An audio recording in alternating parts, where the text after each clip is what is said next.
पाकिस्तान जे लए सिंगार मन तू जमीयत खे अॼु यार। पाकिस्तान जे लए सिंगार मन तू जमीयत खे अॼु यार। मन तू जमीयत खे अॼु यार। हर दम गैरत जो किरदार मन तू जमीयत खे अॼु यार। हर दम गैरत जो किरदार मन तू जमीयत खे अॼु यार। मुल्क लुटींदड़ चोरन खां जान छॾाए हल तू। हक जे उलमा सां ओ भाऊ साथ निभाए हल तू। दिल सां वफा वारो वहवार मन तू जमीयत खे अॼु यार। हर दम गैरत जो किरदार मन तू जमीयत खे अॼु यार। सभिनी लुटेरन खे ओ सियाणा पूरो पूरो सुञाणी। पोइ वरी थो वोट ॾई तूं छाले तिन खे आणी। पहिरियों त केनाल कढंदी सिंधु विकिणंदी पादर खाईंदी। हमरान खे पे कहिड़ा केनाल केरु थो ठाहे। पहिरियों उहा ॻाल्हि हाणे पाण शुरू आहिनि वधीक पाण ॼाणो छा माजरा आहे छा चालाकी आहे अवाम सां।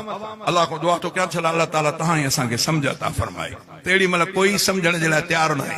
पोइ जीए बुटो बाक़ी हाणे दहूं कूकूं आहिनि त साईं ज़ुल्म थो थिए। अल्लाह को दुआ आहे त अल्लाह ताला तव्हांखे छला सम्झ अता फरमाए।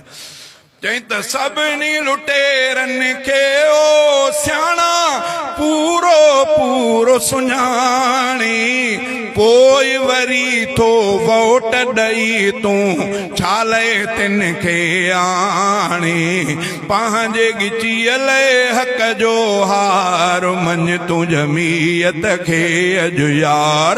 हर दम गैरत जो किरदार मन तू जमीयत खे अॼु यार। पाकिस्तान जे लए सिंगार मन तू जमीयत खे अॼु यार। सोहणे नबी जा वार सजे के दीन जो दर सुॾियनि था।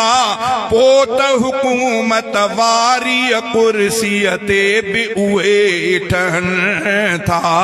क़ौम कबीले जो पगदार मन तू जमीयत खे अॼु यार। हर दम गैरत जो किरदार मन तू जमीयत खे अॼु यार। शेर सां हसनी सियासी शूर जा ॾिया पियो थो ॿारे।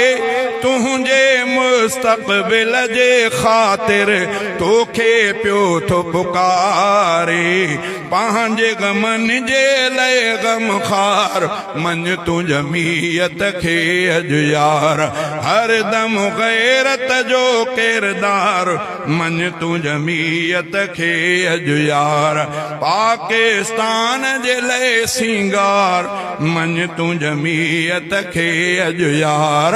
हर दम गैरत जो किरदार मन तू जमीयत खे अॼु यार। पाकिस्तान जे लए सिंगार मन तू जमीयत खे अॼु यार। गैरत गैरत वारो ई वहवार मन तू जमीयत खे अॼु यार। ॿियो छा ॿुधायो बाबा बस।